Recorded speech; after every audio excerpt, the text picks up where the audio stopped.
por la Fiscalía, y precisamente de eso hablábamos con la abogada penalista Romy Chang. Doctora Chang, ¿este delito podría prescribir? Y siendo realistas, ¿podría llegar a tener éxito el fiscal en esta investigación?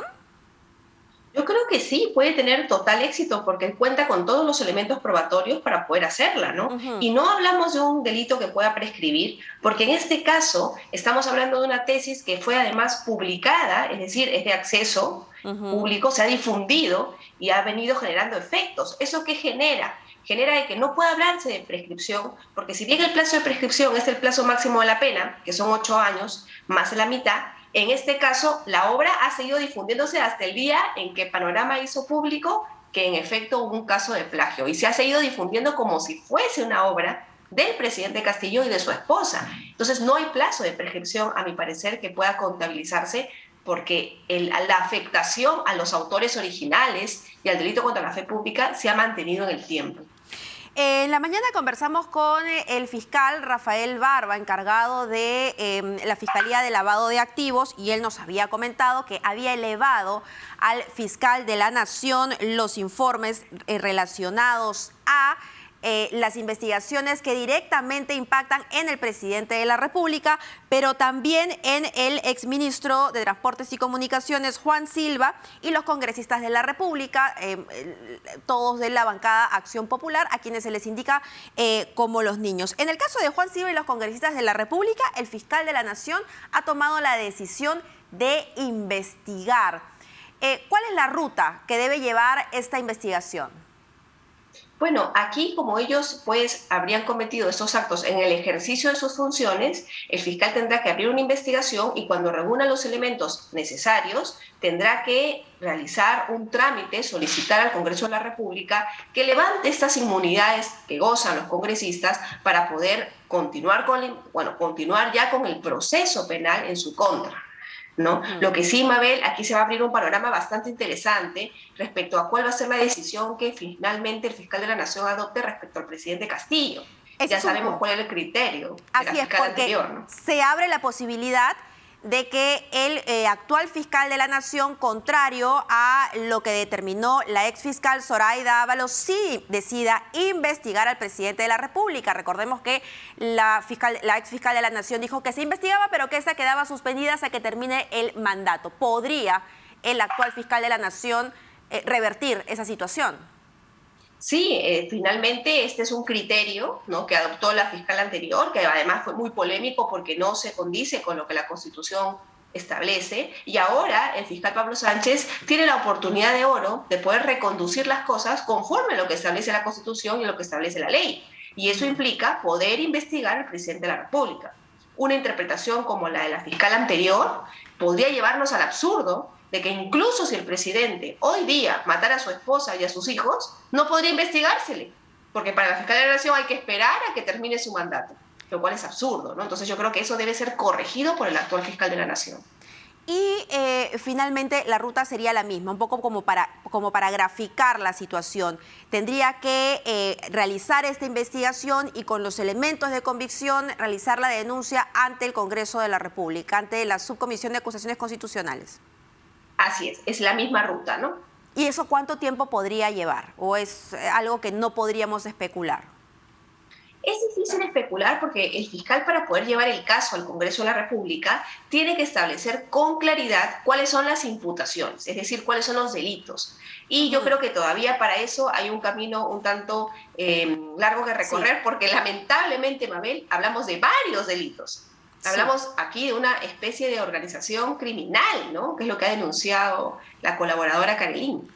Regresando al asunto del plagio de la tesis, el mismo abogado del presidente Castillo ha trazado una línea entre lo legal y lo inmoral, lo deshonesto, ¿no?, diciendo que podría ser deshonesto, pero que en realidad no es ilegal. Y quizás sea cierto, ¿no? Es decir, es increíble que un presidente de la República se mantenga en la presidencia con semejante prueba de deshonestidad, si es que esto se llega a comprobar finalmente. Y aquí la Universidad César Vallejo es protagónica, tiene mucho que decir. Ellos están iniciando una investigación al respecto. ¿Qué podría suceder o qué consecuencias legales tendría el hecho de que efectivamente la universidad confirme lo dicho por Panorama? Bueno, muchísimas, ¿no? Porque estaría estableciendo la existencia de un delito. Es que, ¿qué ocurre, Mabel? ¿No? Y ahí un poco para también responder lo que el abogado del presidente establece respecto al programa Turnitin, ¿no? Lo que pasa es que con los años la tecnología ha ido avanzando y se han creado nuevas herramientas, como es el uso del programa Turnitin, para poder detectar supuestos de plagio o un posible supuesto de plagio, que obviamente va a estar condicionado a un análisis hecho por un ser humano posterior, ¿no? En la época en la que el presidente presentó su tesis, es correcto. Las universidades, no existía Turnitin probablemente. Las universidades no contaban con esos niveles de tecnología que facilitaran la detección de un posible plagio.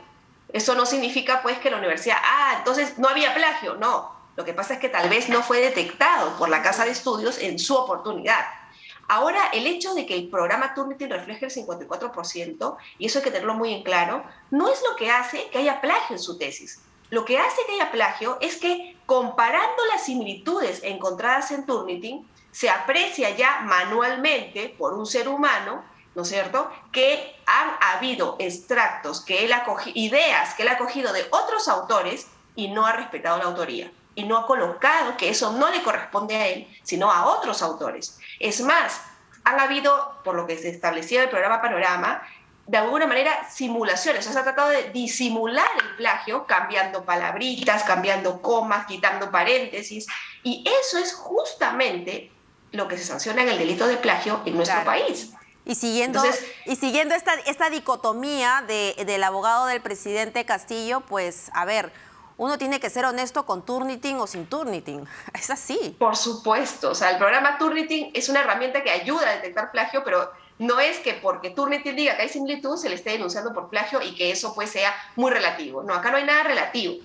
Aquí lo que hay es que gracias al programa se ha podido detectar hoy en día, lo que no se podía hacer antes, con mayor facilidad la existencia de un posible plagio, ¿no? Y lo que cuenta ahí, lo que se cuenta en el panorama del reportaje sobre, por ejemplo, el marco metodológico, y que también hacía mención Roxana, es contundente, ¿no? Que se han copiado todo el marco metodológico. Sí. ¿Cómo puede ser eso? ¿Y qué es peor? A ver, en términos legales, porque tanto el fraude como el plagio son totalmente deshonestos, inmorales, falto de total ética. Pero ¿qué es peor en términos legales? ¿El plagio o el fraude al mencionar a dos académicos que supuestamente habrían validado el trabajo y que resulta estos no existen? Es que ambos son malos, porque ambos dan lugar a delitos. El delito de plagio y también el delito de falsedad genérica. Porque acá hablamos no solo de un delito, no solamente han copiado, no solo han plagiado, incluso han citado a validadores inexistentes, ¿no? Lo cual yo creo que agrava incluso aún más la conducta. Entonces, no es nada más un tema de falta de ética. Yo creo que acá ya estamos hablando de posibles ilícitos y esa es la razón por la cual la Fiscalía, yo creo que con buen criterio, ha decidido abrir una investigación de oficio para verificar qué tanto de la similitud que establece el programa Turnitin responde simplemente a una cita textual que sí fue, donde el autor sí fue referido, fue citado, o no se hizo de esa manera, ¿no? Porque ahí sí hablaríamos de un delito.